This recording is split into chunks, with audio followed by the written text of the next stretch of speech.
That may change, of course, depending on the course that this conflict takes, but they are also, on the ground, the first ones they're reporting together with foreign journalists coming in. So we're also very much focused right now on their safety. Scott, before we let you go, I just want to get your reaction to what has gone viral on social media this evening, and that's the video of a woman going inside a Russian news studio during a live news broadcast, going behind the anchor with a poster protesting the war, saying no war. I mean, the fact that she was able to do that is amazing in Russia. What's your reaction?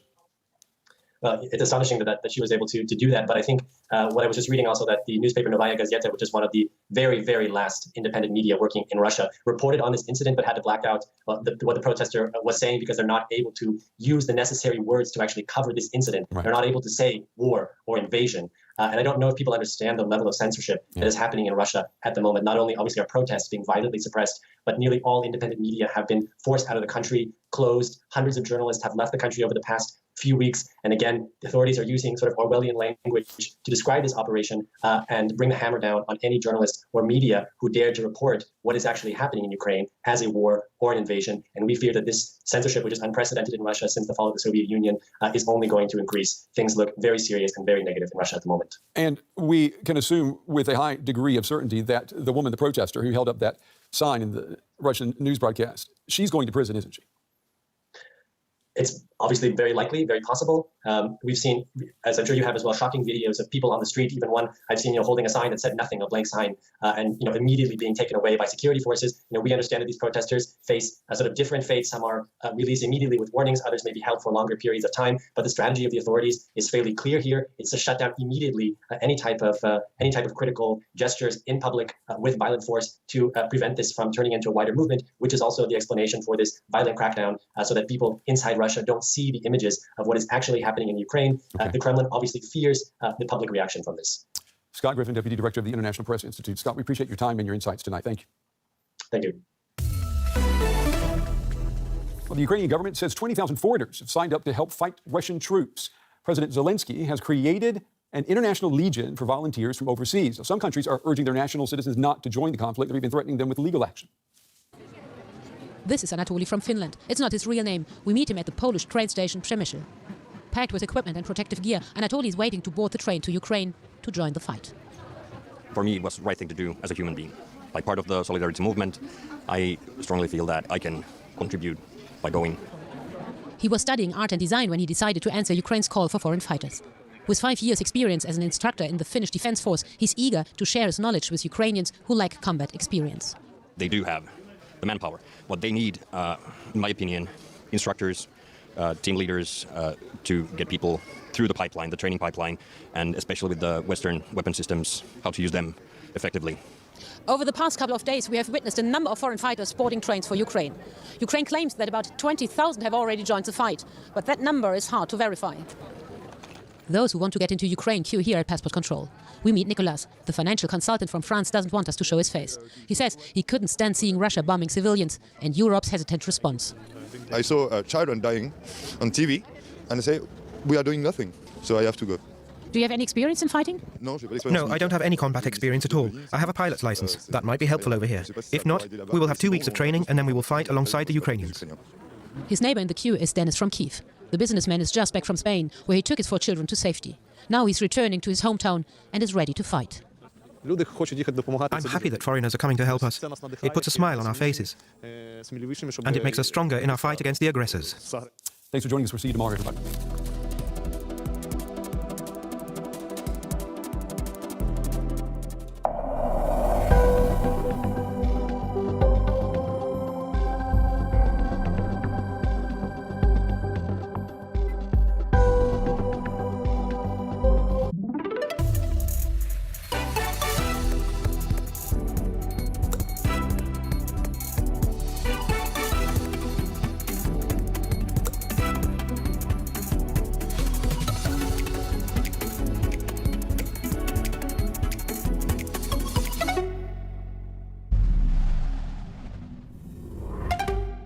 India, zero waste, a utopian goal for the film industry? On average, we've seen a shoot generates about 8 to 10,000 kilos every single month. A bad movie, say activists from Bollywood, and are rewriting the script. Major props, waste separation bins and sustainable materials. Zero waste, a future box office hit? Eco India. Next on DW. taking a look at what divides and what connects in the fight for peace and freedom. The war in Ukraine changed everything. Life and making art. We ask, how effective can art be in these times? Arts 21 in 60 minutes on DW.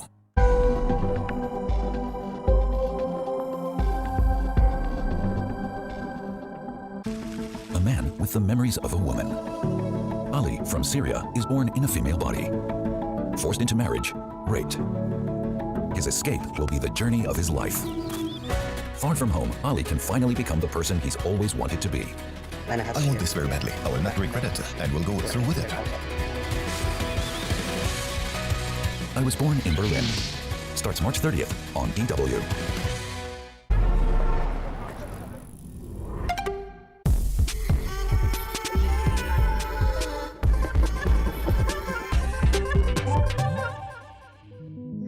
Convenience, food, fast fashion, online shopping. The culture of consumption has the entire planet drowning in waste. How can we break the cycle of take, make and throw away? That's what we're diving into today here on Eco India. Hello and welcome, I'm Sanuta Raghu. The world produces more than 2 billion tons of waste every year. A lot of it is food packaging, but it also includes masses of goods that are trashed within 6 months of purchase. The zero waste movement calls for reducing and reusing products to conserve natural resources and cut pollution. We found signs here in India that it's catching on, with even Bollywood jumping on the wagon.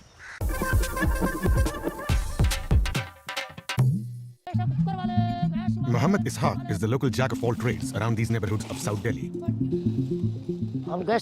I repair gas burners, pressure cookers, mixie jars, zips of jackets and jeans. I repair many things. Merchants like Ishaq were once a much more common sight in big cities, going door to door, fixing anything people owned, to the extent they could.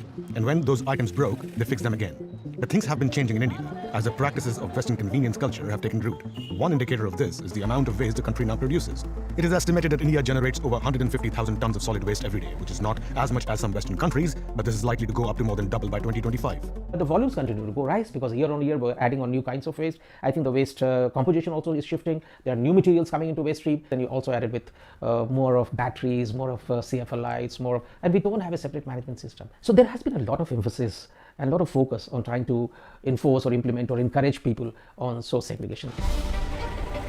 Source segregation is when people collect solid and wet waste separately at the first instance. The low rate of this practice across Indian cities is a matter of concern. Equally, municipal waste management authorities in Indian cities have their priorities skewed. The majority of its funds go into collection and transportation, with little left for managing and processing the waste. One industry that generates massive amounts of waste is Bollywood. From the set itself to catering services that provide 3 meals a day for large numbers of people. Usually it goes directly to the dump, but something different is happening on this film set today. So basically we have a core crew of around 150 that we have on set every day, and there's a floating crew of around 200 to 250. At first people didn't really bother, but these guys have made sure that people get to know. Now even if the people don't understand the process, they at least know that we have 2 bins and the waste needs to be segregated. Divya Ravichandran owns the company managing waste at the shoot. It's called Scrap, and she started it in 2017. Typical shoot like this would generate anywhere between 15,000 to 30,000 kilos of waste. On an average, we've seen a shoot generates about 8 to 10,000 kilos every single month. Scrap's first project was at the Weekender NH7 Music Festival, a 2-day concert, where the company managed over 7 tons of trash, processing over 80% of it, which would have otherwise gone to a landfill. Divya Ravichandran herself says she only produces 100 grams of garbage a year, trying to live a zero-waste lifestyle herself. Zero waste is a philosophy that aims to produce as little garbage as possible, and ideally, none at all. Proponents apply this approach to all aspects of life, avoiding food waste, switching to low-emission travel, and reusing materials to keep them out of landfills or dumping grounds. 2016, a massive fire broke out in Mumbai's Deonar dumping ground. The fire raged on for over a week. For the first time, I looked inside my bin and asked myself, where does this trash really go? What is a dumping ground and why is it on fire? On the set of a Netflix film called Chandigarh Kare Ashiki, the scrap team is not just separating rubbish, it is also teaching waste management. One way to reduce the volume of garbage produced is to replace plastic with more sustainable materials. When you look at a lot of single-use plastic is replaceable. They are not unessential. They are only because we haven't applied ourselves very effectively, and that is why we continue to use it. Scrap works to close the gap by donating any leftover but edible food from events to partner NGOs. We distribute the food among the 200 children and 300 families from what we receive. We try to ensure that all the food is evenly distributed to the children. About 30-40 children have got the food. Isaac's income and the livelihood of merchants like him are on the decline, but the philosophy they uphold is more relevant than ever. Cutting down on waste requires a multi-pronged approach.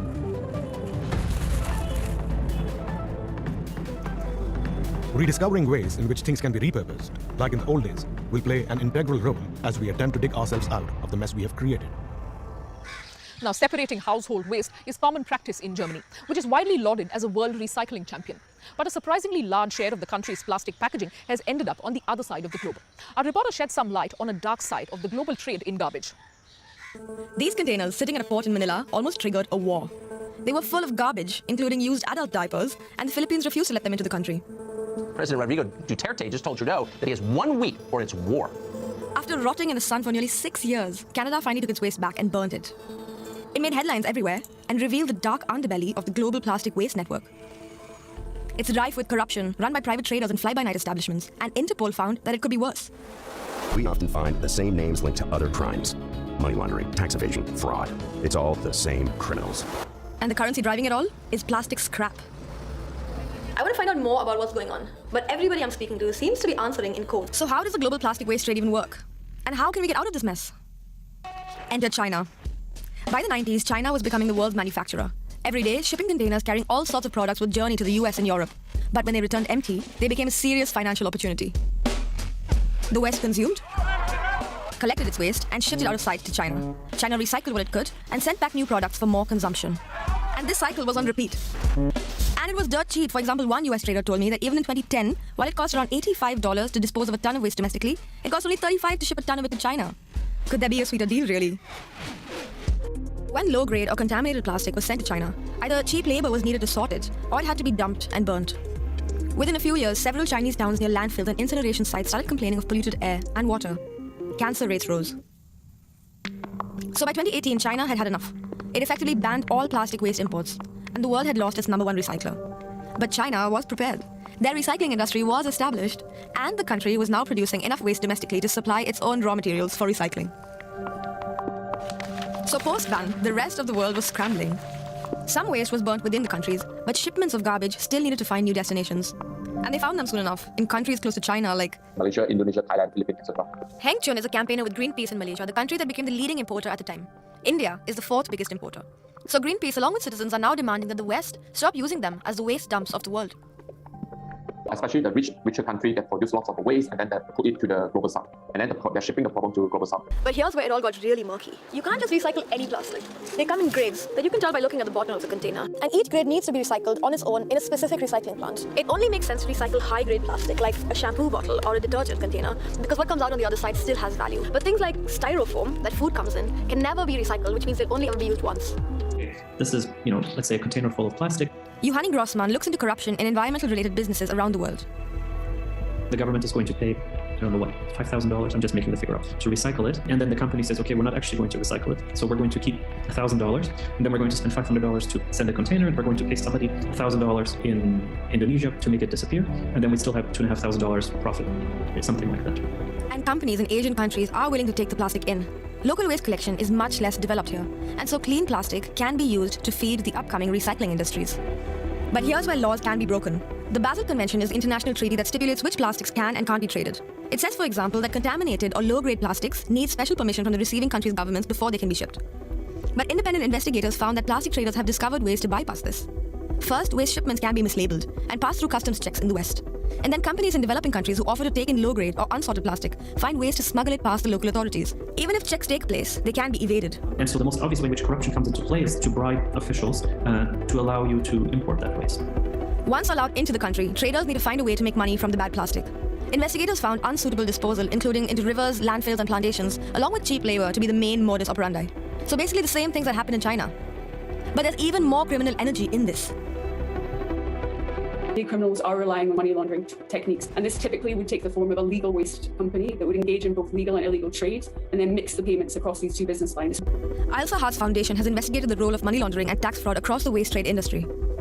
For environmental crimes, this is a particularly effective strategy because it can be very difficult for authorities in the private sector to distinguish between legal and illegal trades. Proceeds from the illegal waste trade could be up to $12 billion annually. And for waste trafficking, many of the profits remained in the exporting countries, with importing countries only generating part of the profits from resale or reuse of certain waste. From 2021, the Basel Convention toughened regulations. More types of plastic were banned. But environmentalists say this still doesn't go far enough. If we leave the door slightly open, someone will go through it. Pierre Condamines Group fights for environmental justice. In November 2021, it lobbied the German government to halt waste exports to Vietnam. On average, a person in Germany generates up to 2 kilograms of trash per day. So can the European Union deal with its own waste output? EU is supposed to have the best waste management infrastructure in the world. And we know it is shipping to countries where the waste management infrastructure is not so developed. If we don't have it, the countries to which we ship, they definitely do not have it. His group, Zero Waste Europe, says Western countries have to develop their own recycling systems, like China did. But so do emerging economies like India or Malaysia, where waste generation is rising. Domestic and local recycling needs to be made a priority. But for the recycling industry to be able to catch up, the main things that need to be cut down is how much plastic we produce, consume, and throw away in the first place.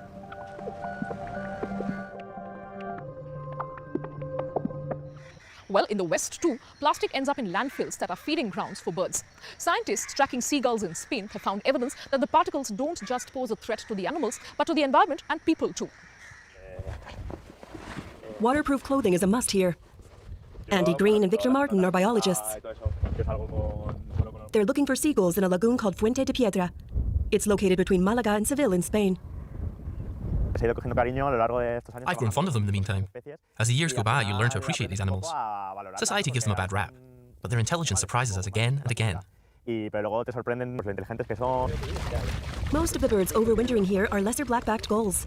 The migratory birds come here in their thousands during the fall, from colder climes in the north. But there's something wrong. More dead gulls than usual. Did it eat plastic? Yes, maybe.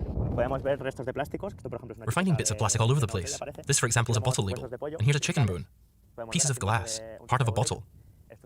Yet we're in a conservation area, where many migratory birds spend the winter. But this place is at risk from high levels of contamination. It's the gulls themselves that are bringing in the garbage, in their stomachs. They leave it behind in their excrement and vomit. Until the mid-80s, no black-backed gulls overwintered here. They were only present on the coast. Then they learned it was much easier to find food inland, at the rubbish dumps that have appeared here. The ritual is the same each morning. Flocks of birds arrive at the landfills, gulls, storks, and other waterfowl. So the rubbish doesn't stay in the landfill, but biologist Victor says humans are to blame, not the birds. To this day, 90% of garbage in Andalusia isn't separated until it arrives at the open landfills. Victor takes the samples from the lagoon to a laboratory in Seville, and yet again his colleague Julian Cano can see particles of plastic through his microscope. The researchers fear it's a dangerous cycle. Other animals that hunt these contaminated waterfowl end up eating the foreign objects as well. And the higher they are up the food chain, the more waste they accumulate in their bodies. And humans might be at the top of that chain. It's not just microplastics that pose a threat. Chemicals, antibiotics, and pathogens are even more harmful.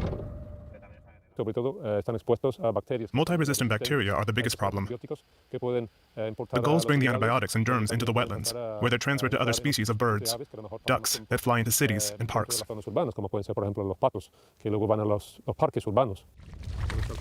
The gulls repeatedly provide them with new clues. Thanks to the birds' detective instincts, the scientists have made some unsavory discoveries. We noticed that the birds kept flying off in a certain direction. There had to be something attracting them. So we went to have a look and found an illegal dump. So, despite their bad reputation, the gulls are inadvertently doing their bit for the environment. No wonder they hold such fascination for these biologists. They're small and made of plastic, sachets.